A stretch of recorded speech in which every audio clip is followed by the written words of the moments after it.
Hi, my name is Spela Boucher, and I'm a senior lecturer and head of oncology at Edinburgh Vet School. This session is going to be about chemotherapy for lymphoma patients, Cop, Chop, and beyond. I declare no conflict of interest. So the learning objectives of this presentation. So by the end of the presentation, you will develop an understanding of classification of lymphoma and most common presentations in dogs. You will be able to describe the aims of treatment with chemotherapy in dogs with multicentric lymphoma and determine the outcome in first-line and rescue treatment protocols and expectations in multi-agent and single-agent treatment protocols. So in terms of presentations in dogs, multicentric lymphoma is the most common presentation, seen in about 84% of patients with lymphoma. Second most common is gastrointestinal, and third mediastinal, and other forms such as cutaneous, nasal, renal, central nervous system, and hepatosplenic are much less common forms. Classification of multicentric lymphoma in dogs is based on the architecture of the lymph node. So is there diffuse or nodular involvement of the lymphoma? Cell size, so large, intermediate, or small, and then other characteristics such as phenotype, mitotic index, and so on. As you can see from the graph on the right, most common type of lymphoma in dogs is diffuse large B-cell lymphoma, followed by peripheral T-cell lymphoma, not otherwise specified, and so on. So these two encounter for about almost 3/4 of all lymphoma cases in veterinary medicine. So when do we treat patients with lymphoma? So you might want to have a look at the presentation by my colleague Sarah Mason that describes management of patients with canine patients with lymphoma, diagnostics, and so on. We would generally decide to treat a patient with lymphoma when we have confirmed diagnosis using cytology plus minus immunocytochemistry, or histopathology with or without immunohistochemistry, or other types of diagnostic analysis such as PAR analysis or flow cytometry that confirm the diagnosis of lymphoma, especially when this is intermediate or high-grade large cell lymphoma. We would also really want to treat patients with high suspicion of lymphoma that are clinically unwell, so sick, have paraneoplastic disease, have airway or gut obstruction because of lymphoma. So in those patients, when we are highly suspicious that they have lymphoma and they're suffering clinically from this condition, we want to start treatment as soon as possible.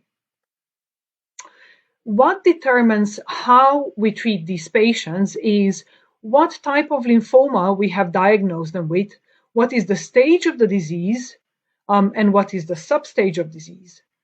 What is the clinical status of the patient, and does it have any relevant paraneoplastic syndromes that need to be managed as soon as possible? What are the financial and time commitments of the owners? So how frequently can they come to the practice for treatments? Is the patient insured? How much can they afford to spend for treatment? What is the treatment-related success? So protocols that we choose are dependent on that as well. And what are the side effects related to the treatment that we have chosen? And some other effects or reasons as well, such as patient compliance might determine which protocol we choose, and so on. So what happens to our patients if we don't treat them? So most canine patients that are diagnosed with intermediate or high-grade lymphoma, unfortunately, will succumb to this disease within a matter of weeks, usually 4 to 6 weeks, if we don't prescribe any treatment for this. On the other hand, low-grade or indolent lymphoma cases, patients actually can do really, really well without any treatment whatsoever, and they can live even for years without any management. And what is the goal of our treatment? So the goal of any treatment when we are using chemotherapy is to achieve durable first remission. So remission means that all the signs and symptoms of lymphoma disappear, which would mean with multicentric disease that the lymph nodes would normalize in size, and any clinical signs or any paraneoplastic disease associated with this condition would resolve. So these then leads to prolonged survival. However, cure is unfortunately extremely rarely achieved in these cases. So what is our treatment approach in patients with multicentric lymphoma? So this tends to be systemic disease, and therefore systemic treatment needs to be considered for these patients. Majority of patients are treated with multi-agent chemotherapy protocols, which we will discuss in the following slides, because these protocols have been shown to be superior in efficacy. On the other hand, single-agent protocols have been described as well, or palliative care needs to be considered in cases where patients cannot undergo chemotherapy management. There are some emerging new treatments as well that we will discuss at the end of this session that are already changing how we approach patients with lymphoma. So when we talk about multi-agent protocols, CHOP protocols are the ones that have been most commonly used. These are extrapolated from human medicine and tend to be a combination of 4 different drugs: cyclophosphamide, doxorubicin, vincristine, and prednisolone. So generally, CHOP protocols have been shown to induce remission in about 80 to 95% of all patients with multicentric lymphoma for about 10 to 12 months in general. About a quarter of patients, however, have been found to be alive 2 years following diagnosis when undergoing treatment with CHOP-based protocols. Generally, these protocols are well tolerated, meaning that adverse effects tend to be, in majority of the patients, mild and self-limiting, so rarely requiring management at the hospital. And definitely what owners of patients undergoing CHOP chemotherapy have described is that the quality of life of patients undergoing treatment is good, and therefore treatment is recommended for these patients. So how does a CHOP protocol look like? So it's a combination, as we said, of 4 different drugs that are administered once weekly. So treatment usually starts with administration of vincristine, followed by cyclophosphamide a week later, followed by another vincristine a week after that. And 4th week is administration of doxorubicin. And the week 5 following doxorubicin tends to be without treatment. Patient just needs to receive a blood test at that stage. So this cycle is then repeated 4 times over 19 to 25 weeks. Hematology needs to be performed prior to every chemotherapy administration and 1 week following chemotherapy. And certain considerations in terms of toxicities of these drugs need to be considered, such as development of sterile hemorrhagic cystitis with administration of cyclophosphamide.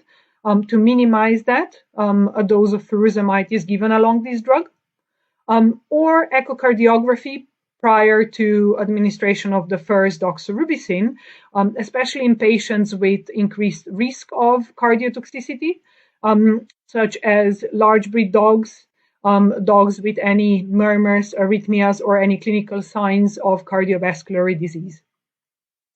Another thing with doxorubicin is that doses that are lower, so 25 milligrams per meter square or 1 milligram per kilogram, need to be considered for small patients that weigh less than 10 kilograms because they're not as tolerant to this drug as larger patients.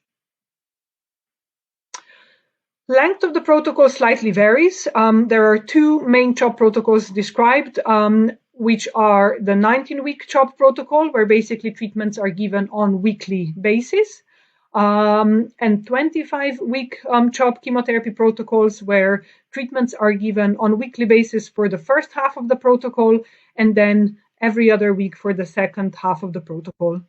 The argument for a slightly longer protocol is that it is less intense and potentially patients experience less side effects with that protocol. So there are some variations of CHOP protocol when it comes to the use of drugs. Some oncologists would prefer use of epirubicin instead of doxorubicin. This would be to reduce the chance of development of cumulative cardiotoxicity. Potential use of vinblastine instead of vincristine to reduce the chance of developing gastrointestinal toxicity, or use of chlorambucil instead of cyclophosphamide in patients that develop sterile hemorrhagic cystitis. You might have heard of L-CHOP protocol as well. So L stands for addition of a drug called L-asparaginase. So this is a lymphoma-specific type of drug that is essentially an enzyme, and therefore we need to be aware of potential development of anaphylaxis, especially if we use it more than once in these patients. What L-asparaginase does, it inhibits a synthesis of protein that is essential for development or progression of disease of lymphocytes. It causes apoptosis of these malignant lymphocytes, and therefore it might be beneficial in patients with lymphoma. So when do we use L-asparaginase? So some oncologists would argue that in any patient with lymphoma, we can use it. I personally use it in patients that are substage B, meaning that they have clinical signs associated with the disease, or patients that have relapsed lymphoma. Addition of L-asparaginase to the protocol has not shown to improve survival times. And because of the costs associated with it, I tend to use it more conservatively in patients that are more affected by the disease, or patients that have relapsed disease, which might be more challenging to manage, and we'll come to that later on in this presentation as well. Dose of L-asparaginase that we use is either 400 international units per kilogram or 10,000 international units per meter square, and it's an injection that is given either intramuscularly or subcutaneously. So collies and other breeds that can have MDR1 gene mutation need to be particularly considered when diagnosed with multicentric lymphoma. This is because drugs that we use are MDR1 substrates, meaning that these patients are at increased risk of developing toxicities. As you can see in the table on the right-hand side, the presence of this mutation in border collies, for instance, is actually quite low, but significantly higher in other collie breeds, such as rough collies. And therefore, it needs to be considered. Ideally, these patients should be tested by either submitting a whole blood in EDTA or a buccal swab to a lab that can perform these tests. And when we are considering treatment, we can start potentially with a drug that is not shown to be an MDR1 substrate in CHOP protocol, such as cyclophosphamide. So delay administration of vincristine until we receive information about MDR1 gene mutation. Or alternatively, we can prophylactically decrease the dose of vincristine by 40 to 50% to minimize the chance of developing significant toxicities. So these patients, unfortunately, when they are mutant and they do receive vincristine at a normal dose, can develop significant enough toxicity to be basically endangering their life because of this. Another drug that is readily used in CHOP protocol is prednisolone. It's used on tapering dose basis over the first 5 weeks of treatment, generally starting at a very high dose of about 2 milligrams per kilogram per day. There are some patients where use of prednisolone would potentially be contraindicated. So these are patients with diabetes or patients with hyperadrenocorticism. And in those patients, we really want to avoid use of prednisolone. And there has been a study performed looking at inclusion of prednisolone, yes or no, in first-line induction of CHOP protocol. And as you can see from the Kaplan-Meier curves on the right-hand side, the survival or disease-free progression interval in patients that have received versus patients that have not received prednisolone has not been significantly different. So in cases where we really want to avoid using prednisolone, we should feel that is safe enough for these patients, and it's not going to affect the outcome of treatment.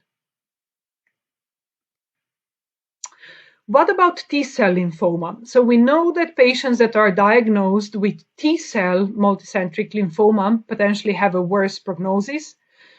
So this is generally due to the fact that they have lower response rates and shorter response durations.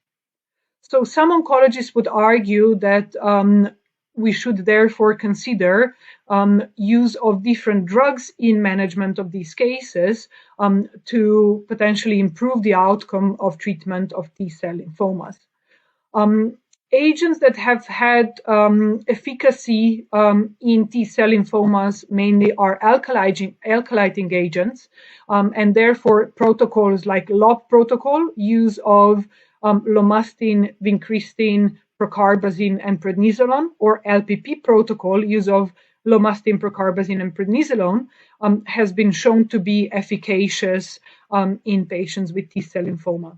Similarly, LEOP protocol, use of lomustine, epirubicin, vincristine, and prednisolone, or MOP protocol, mecloretamine, vincristine, procarbazine, and prednisolone, have also shown efficacy in T-cell lymphomas.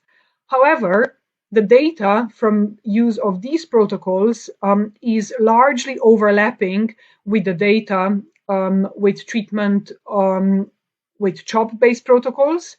And unfortunately, some of these protocols, especially LOP protocol, has been shown to be a lot more toxic. So a lot more patients have developed adverse effects, and therefore we need to carefully consider, because we don't have a lot of data yet available, that they would be significantly superior protocols to generally more widely used CHOP-based protocols. But they are a consideration, and future studies are potentially going to show that they're better to be used in patients with T-cell lymphoma. What about COP-based protocols? So COP is a combination protocol as well, combination of 3 drugs, cyclophosphamide, vincristine, and prednisolone. So it largely leaves out an doxorubicin or epirubicin. Remission rates of COP protocol are shown to be about 70%. So that is compared to CHOP protocol, where remissions of up to 95% have been described. Remission durations are also significantly shorter, about 4 to 5 months. And there are largely 2 COP protocols available. So low dose or high dose COP, mainly relating to the doses of cyclophosphamide that are used and the frequency of administration. And you can see the back of the BSAVR formulary for more details on each of these COP variations.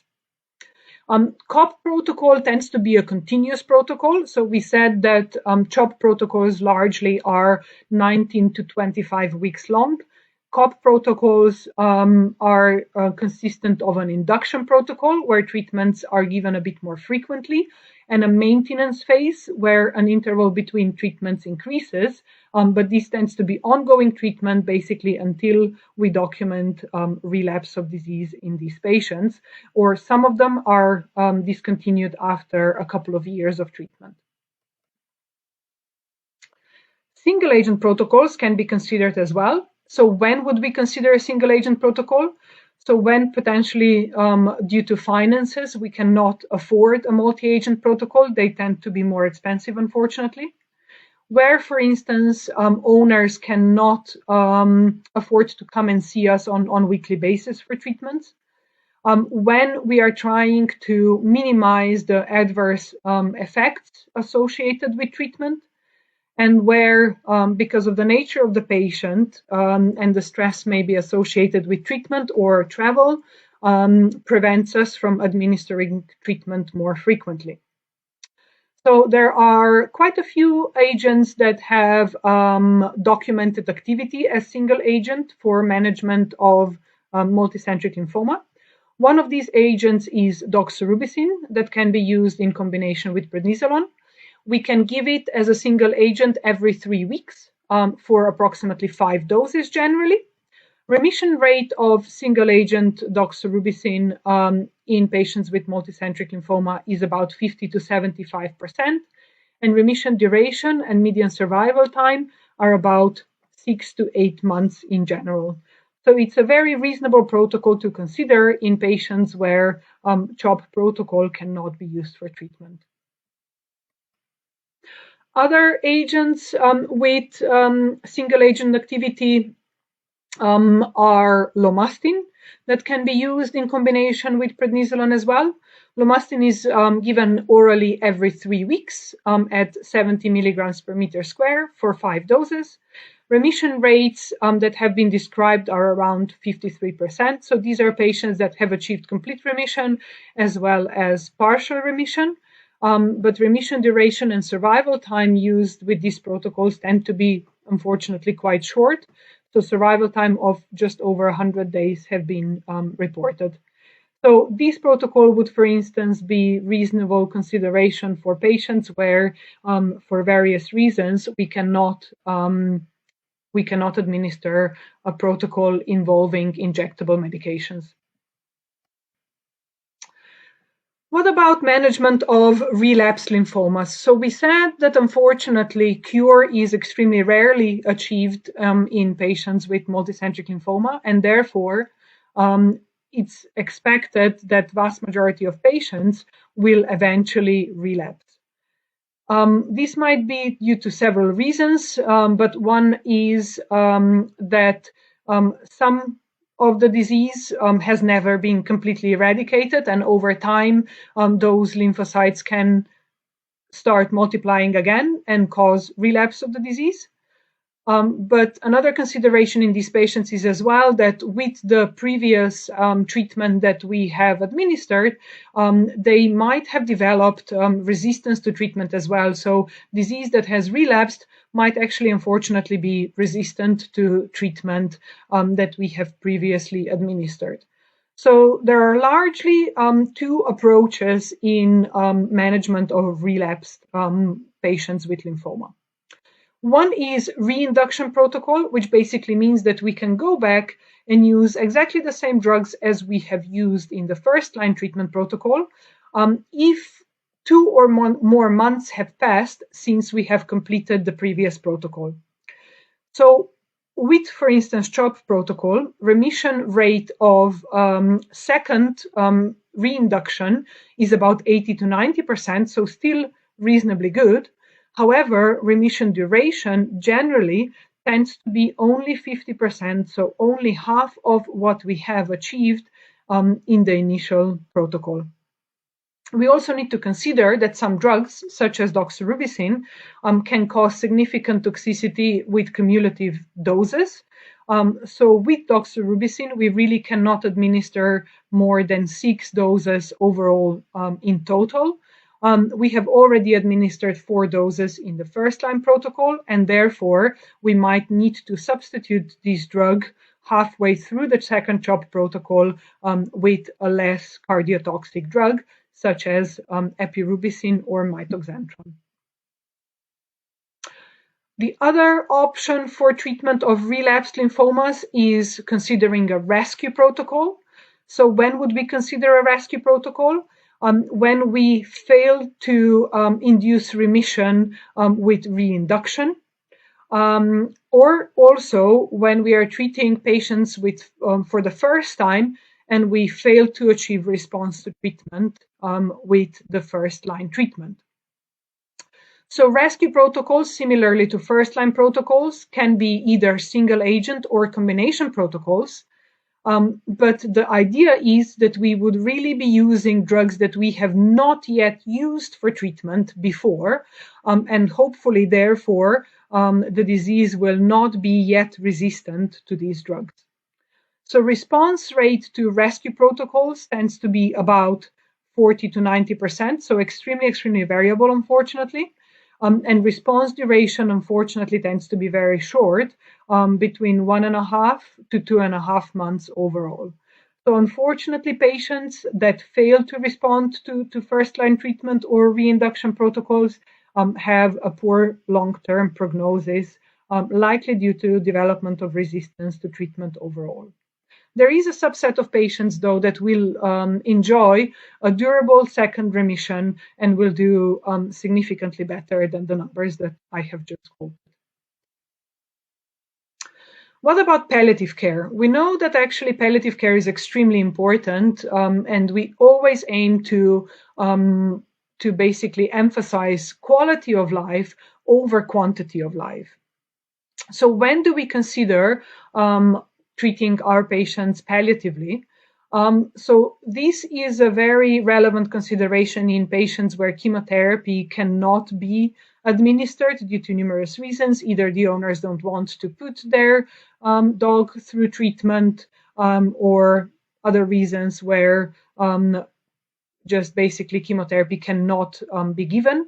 Or also in patients where we have attempted to treat with chemotherapy, but unfortunately have not achieved remission or have not achieved good outcome in treatment, and our treatment has failed. Those patients should be considered to be treated palliatively.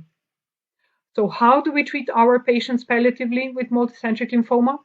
So one consideration is the use of steroids. We know that steroids alone can provide good palliation, so can decrease even the size of the lymph nodes for a certain amount of time.